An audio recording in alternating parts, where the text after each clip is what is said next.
for two of the best players in the world. A lot of differences from 1v1 play to 2v2. Communication being one of the big ones. Now, NICOLAS obviously, I think his English is pretty good, I've got to say. I think he's the one who doesn't feel 100% comfortable with his English, obviously being from Argentina. But I don't feel it's going to be that much of an issue between the two because they are so naturally talented. The thing is as well, defensively, they play very similar kind of style, Tekkz and NICOLAS. Very strong defensive players, but going forward, you just have that flair, I feel, of Tekkz, and NICOLAS can feed that. I mean, if you could just have Tekkz attacking and NICOLAS defending, it would be pretty much a dream team. The trouble is, there isn't any. This group is there nuts. is none. It's crazy. As we get things back underway now, it's still round one, but it is the third leg of play. We are into the 2v2, and you can see the intricacies now of the corners. Where are we going to put it? Where's the player going to go? One thing that I love here is obviously with the defenders, 2v2, you can control two of those defenders. You can mark certain positions, but you also have to deal with the runners as Ronaldo knocks it down. And oh, what a strike that was from R9. De Gea gets behind it and sends it out for a corner, though. But look how they're controlling two players here. Directing traffic as well. What they're trying to do is they're trying to get one to head the ball down to the front post player, and they're going to try it again. Hullet is going to try and head it down to Ronaldo, who's sitting front post. He's trying to barge a couple of players off that line, and they're just moving so well. Ball comes back out to Neymar, then sends it straight back into the box. Ronaldo pops it down! And the set-piece tactics work beautifully. Mbappe steals in. He's completely unmarked. And all he has to do is nod it past the keeper. And I've just got a smile on my face because the best players in the world are getting creative. You saw them pointing to different places on the screen saying, you move here, I'll go here, we'll cross it to here, and then bang, hopefully that's going to result in a goal. I don't know if it went exactly to plan, but it worked out. And they're 1-0 up. What an incredible set piece that was. The best in the world are the best in the world for a reason, and it's because they're always evolving, always changing their game, and always looking for ways to score. KiNG Esports then 1-0 up. And the thing that impressed me most is they realised how important set pieces are going to be here in 2v2. And now they're coming forward once more with Neymar. The step overs and the drag back. This is beautiful stuff. Ronaldo leaves it from dead. Beautiful. Superb. We the are second goal for a treat when it comes to 2v2 with KiNG Esports, I feel. Questions were asked. Have they practiced? Are they going to be able to adapt? Can they flow well together? I think that point has been proven just minutes into this first game. It's so true. What a start here from NICOLAS and Tekkz. A lot of talk about them before the event. They've come together to form this powerhouse of a team, and what a start it's been. We've seen the brains behind the two, and then we've just seen pure mechanical ability and natural talent in that second goal. Both players involved, but I mean, ECV, they've been down on the floor twice here, but they're not out for the count quite yet. It's definitely a scary thing to be witnessing if you are one of the teams who's already qualified today, be it Wolves, Man City, Footballist or Dijon. They'll all be watching and they'll all be saying, all right, these boys are here to play in terms of 2v2. Very creative going forward, utilising the skill sets of Tekkz and the pass and move. Fantastic ability of NICOLAS as well. And the communication is on point. Look how they're sat. Look at their body language. They're almost sat facing each other so that they can see each other in the side of their eyes. It's great. First real attack here for ECV then. Can they half the deficit? There's only 18 minutes gone in this game. It feels like it's been a lot longer gone. Such has been the action we've seen so far. Well defended though. Used to saying that quite a lot when we watched NICOLAS play. Ramos with the interception now, and here comes KiNG Esports once again. And look at the run inside here from Neymar. Ronaldo burst past his man. Let's see what the decision-making like. It's perfect, and Neymar, only the goalkeeper there to stop him. And it was fantastic goalkeeper movement as well. It's one of those other things that players would have had to predetermine coming into the 2v2 is who's in control of it. And that was an extremely important save, otherwise it was looking to be a 3-goal deficit. And very strong going forward for KiNG Esports, but they haven't really had to do much defensively. They've been applying a lot of pressure up the pitch to maybe negate that situation and take some of the defending out of the game by just winning that ball early, high up the pitch. And also by doing so, they're going to create even more chances for themselves as well. And they come forward once more. Look at this, they're just overwhelming them at the moment, and CR7 has a chance to make it 3. Good guy, KiNG Esports, decided to keep it at 2.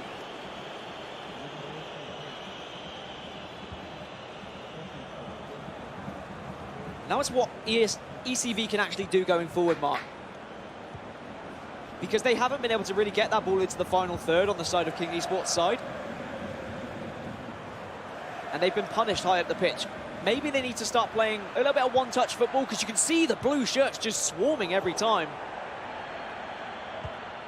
And they need to be well aware of that, but maybe a slight mistake from either Tekkz or Nicolas there, giving the ball away, giving ECV a chance. As you can see, the current standings on the left-hand side of the screen as well. FaZe currently winning their game, so they're on 9 points, taking control of Group B. Whereas Group D is extremely tight. Ajax currently down to Al Nassr in that 2v2.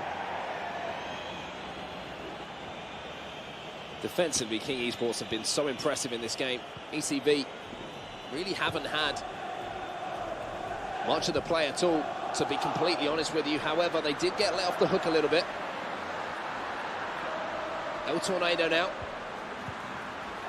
CR7 pushed off the ball. It looks like the free kick might be pulled back here, but instead the referee lets it play on, and the ball's going to drop to Neymar. Fires it across goal. And I think the big positives, to be honest with you, for ECV Esports coming out of this first 36 minutes are, we're not down by more, we're still in the game. Because this could have easily been 4 or 5 down. You have to be very reactive in 2v2 as well. So is it going to be you who's taking control of the player if the ball is passed wayward and it's suddenly in possession? It could switch to either of them if they haven't manually switched it to themselves. You always have to be on the ball and keep an eye on everything, because it might just be down to you to quickly snap at a shot when the goalkeeper makes a mistake, for an example. But I do feel like KiNG Esports are very switched on. However, at 2-0, there is always still a chance that ECV could turn this around. The pressure has just been relentless, though, from Tekkz and Nicolas here. For KiNG Esports, every time they're going forward, it's been a pleasure to watch. They just haven't been able to convert one of these chances they've created since that 2-goal lead was established. And again, 2v2 giving us some real entertainment here in FIFA 19. Vieira now for ECV. Can they pull one back before half-time here? Just a few moments left, and R9 has the chance. The ball roll, the drag back, the save from De Gea. Perfect goalkeeper movement. There was no chance that shot was going in if it was heading anywhere towards the left-hand side of the goal. Maybe slightly too easy to read, and they should have tried to drive it across goal, but you could see the way they were manoeuvring their defence to encourage that finesse shot, to encourage it to go that direction. An easy gather for De Gea as this first half comes to a close. 3 minutes of added on time. So one last attack for KiNG Esports. Well, there was a sloppy goal kick. Is going to actually give ECV the last attack in this game. It'll be interesting to see if they can get the ball up into an attacking area of the pitch before that half-time whistle does go.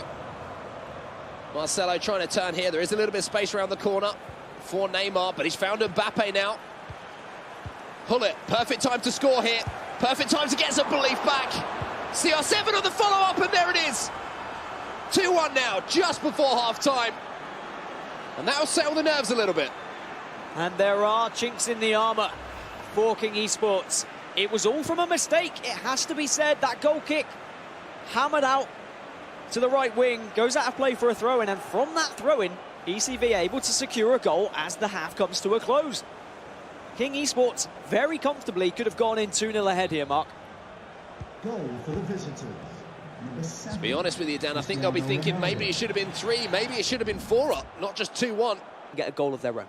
Yeah, they've obviously got to get back into it, and we can see KiNG Esports getting this one back underway again. It's actually ECV, excuse me, who get the game underway. KiNG Esports playing in the blue strip here, and That chance stand towards the end of the game is, towards the end of the first half. Not only is it a little reset mentally for the KiNG Esports guys thinking about those chances they could have potentially taken, but it gives confidence to the other team. It makes you believe that you can score, that you can break through this defence.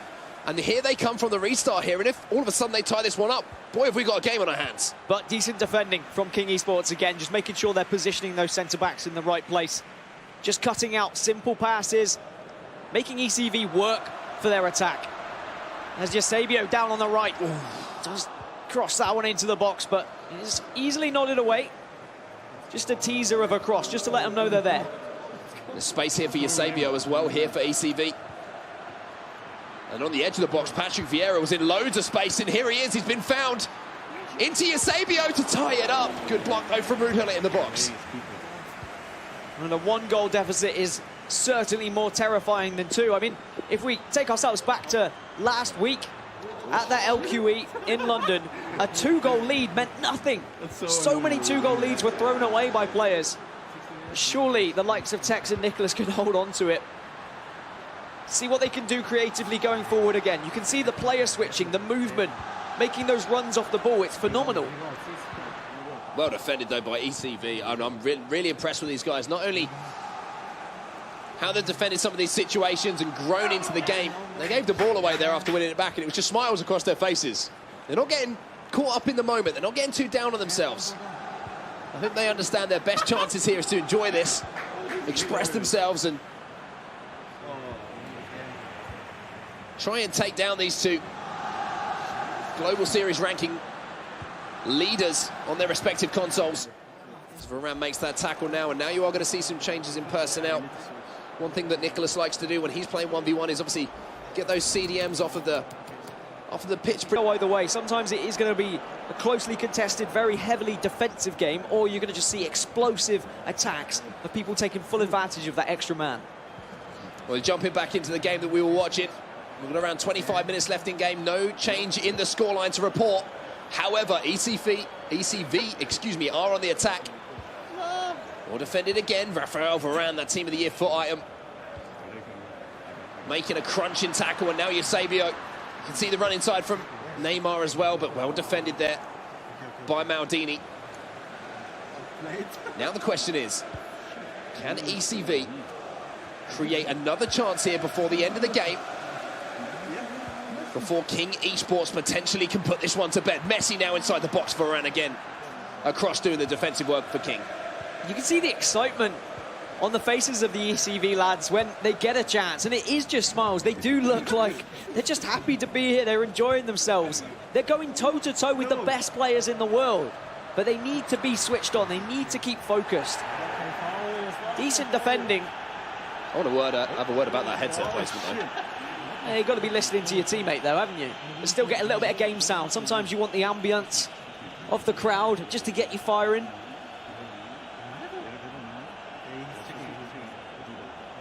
But look at the communication again, just saying, where are we going with this? Even though it's a very simple free kick, they're trying to do something with it. Oh, and he managed to just about get around the corner of his man there, but De Gea off his line quickly enough to make sure that nothing too dangerous developed. Those set pieces seem to be developing into real goal-scoring opportunities in this 2v2 scenario. There's so many options you have available to you in opposition to that 1v1 scenario. Ronaldo around the corner now with the fake shot. Look at the room here for Messi. Inside the box, ball across here, Eusebio goes up. Sergio Ramos, though, I believe that was a timed defensive header as well, getting every single inch out of those statistics to make sure that he got that header away as Mbappe flies around the corner. Cruyff turned back inside. Neymar's shot was blocked. And this game really has opened up in the last 10-12 minutes. Chance to finish it here. Mbappe 1v1, the keeper movement keeps ECV in it. Snapped it ever so slightly there. It was probably a better opportunity than it looked. Maybe a driven shot across goal might have put that third goal in the net for KiNG Esports, but ECV had an opportunity as well. And they need, if they're going to be going for the crossing game, they need to be crossing it from left to right. Oh, here's a big chance though. Eusebio's through. Chance to tie things up. Buries it. Absolutely buries it. I don't think you'll find two bigger smiles in the arena right now. ECV Esports, they take their chance at one end after KiNG Esports wasted theirs. On the board for FaZe Clan. What a great start that's been. Here's some of the goals from NFG versus Imperial as well, Dan. And Lionel Messi seems to be very much in amongst the goals today. Yeah, he does seem to be one of those impact subs that comes onto the pitch and makes a real difference. That Team of the Year Messi is absolutely phenomenal as Mbappe wins that header as well. Another set piece there, Dan. And Imperial, they took a 2-0 lead in this one. But I believe NFG, they had something to say about that. You see Mbappe bursting into the box here. A back post cross, and of all players, Modric beat his man. De Gea couldn't just keep that one out. Tried his best to claw it out. And that one was on the stroke of half-time. Just after the restart, though, it was Imperial who came forward once more. And again, just really using the aggression of Marcelo up the pitch to have that extra man out left to spread that play and then use that 1-2 pass. And when Cristiano Ronaldo's in a situation like that, he is not going to miss. So that was a good result for the Imperial. We now get to the closing stages of this last 2v2 game between KiNG Esports and ECV Esports. All tied up at 2-2, despite KiNG taking a 2-0 lead early on. 5 minutes less in this game then. KiNG Esports on the attack. El Tornado towards that back post. Marcelo using every single strand of the afro to get that one away. Ronaldo then. Good strength from him. Eusebio, few dragbacks, maybe just guilty of overplaying it there. And sometimes in 2v2, this is another thing we should discuss, Dan. When you're in a situation where you need to find a goal, where you need to win a game or get back into it, sometimes you might feel players take a little bit too much on their own shoulders. Yeah, you feel like it's your responsibility and you feel like you can shine. Maybe it's your moment. You want your name in the headlines. But at the same time, you have to consider, well, my opponent, my partner can also do those things. You have to put trust in them. And maybe ECV might start playing for a draw here. If they start to recognise that KiNG Esports are really going at them, really going for the win, play it around, make sure that last attack is yours. And I think they want the win, Dan. Maybe you can sneak 3 points. I think they want the win. If they can take 6 points out of this game and leave KiNG Esports with just 3, they would have bitten your hand off for that at the start of this game. Into stoppage time then. Last attack of the game is going to be for ECV Esports. They whip it into the box, but it's fairly tame. Ball will go away. Marcelo should just about deal with this. And there is the full-time whistle. The points are shared between the two teams after that one. PS4 went to ECV. Tekkz answered back. He picked up the points on the Xbox, and then the 2v2. After being 2-0 up, KiNG Esports let that lead slip. And the game ends up tied at 2-2. Here are the results from all